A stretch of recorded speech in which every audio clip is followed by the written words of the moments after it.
Hi everyone, I'm Kusal, Goonewardena, Elite Athlete Sports Physio, and today I'm with Phoebe Stanley, and Phoebe is going to share with us the exercises that help her be the athlete that she is. So today, first of all, I'm going to be taking you through the rowing machine, or what we like to call the Ergo. So I'll be taking you through the initial setup, so how you should be positioning yourself and your own individual body type on the Ergo. Obviously then taking you through the rowing stroke and how you should be, again, positioning your body through the drive sequence and recovery, and then giving you some helpful tips with some exercises to then help you break it down and practice each section of the rowing stroke for then to then put it all back together and hopefully be a very efficient rower. Alright, so today we're just going to start with exactly how to set up the Ergo, when you're coming into the gym. So I suppose the first thing we draw our attention to is the fan. So obviously it's level 1 to 10.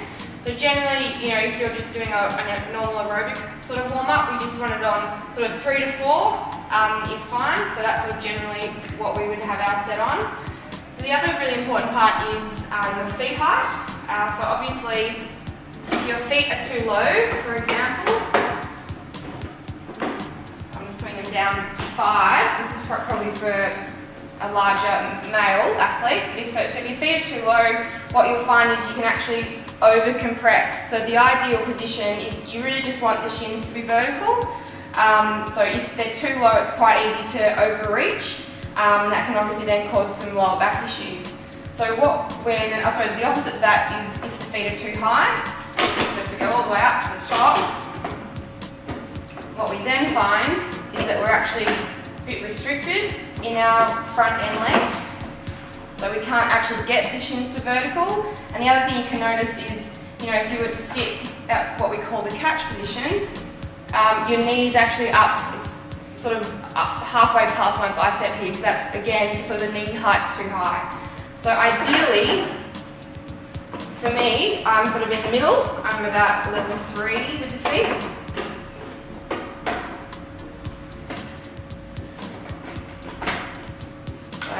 So sitting at the catch, you just want, the knee and arm just overlapping, and then obviously being able to comfortably sit with your shins at vertical.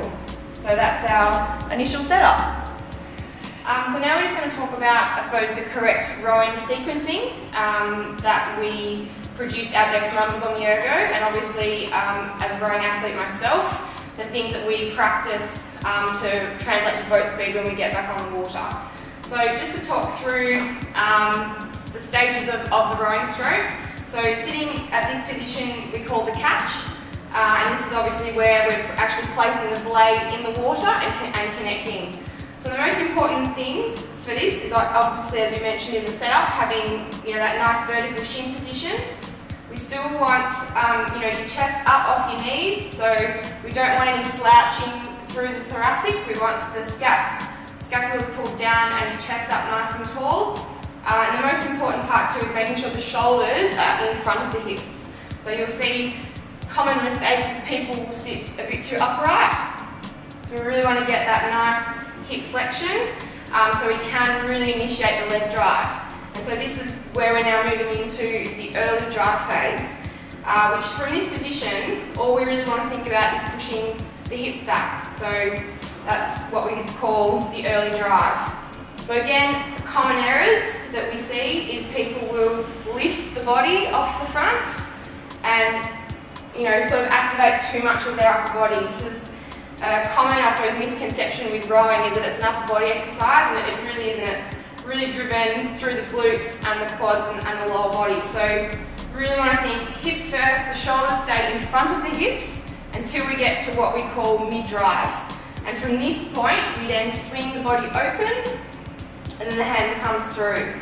So I suppose the main position here is now called, this is the finish position.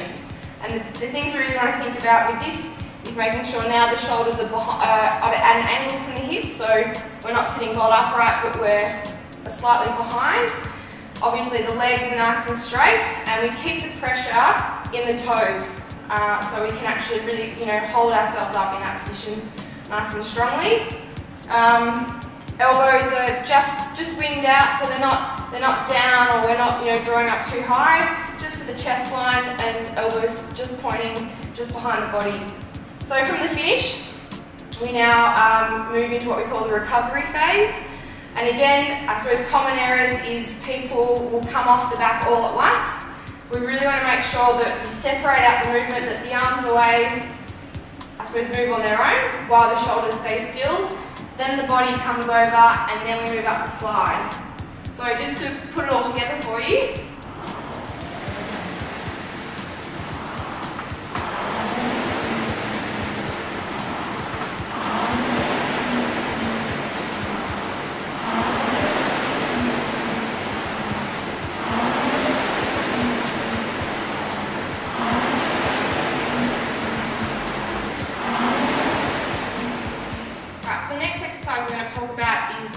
Starting from the catch and working towards the finish. So this is breaking it up from the front. So the first one we're going to do is what we call just legs only. So it's really trying to think about just using the hips to move the handle and not trying to use any upper body or breaking the arms. So really hanging through the lats and keeping those arms nice and long and just connecting through the hips.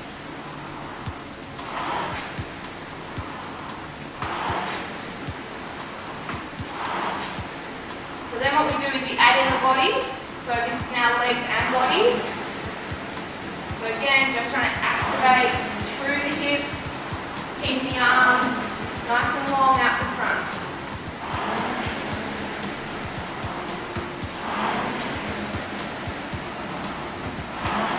Then we add in the arms.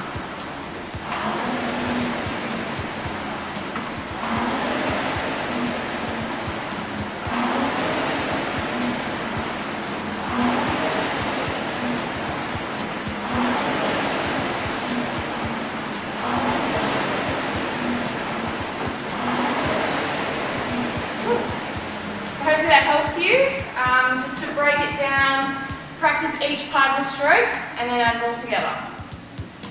Thank you for that, Phoebe. That was awesome. No problem. If you can share with us how this routine has helped you. Yep. I think some of the younger rowers and up-and-coming rowers would really find some benefit in that. Yeah, sure. Well, I suppose particularly for me, I'm quite a smaller athlete in terms of rowing size of normal rowers. Most girls I compete against are sort of 10 to 15 centimetres taller than me and at least 10 kilos heavier. So I suppose to get where I've got in my career, I've had to learn to be very efficient with my output as a physical athlete, and obviously had to learn, how to row the ergo very effectively and also translate that to the water. So I hope those exercises help you because again, it just increases your efficiency.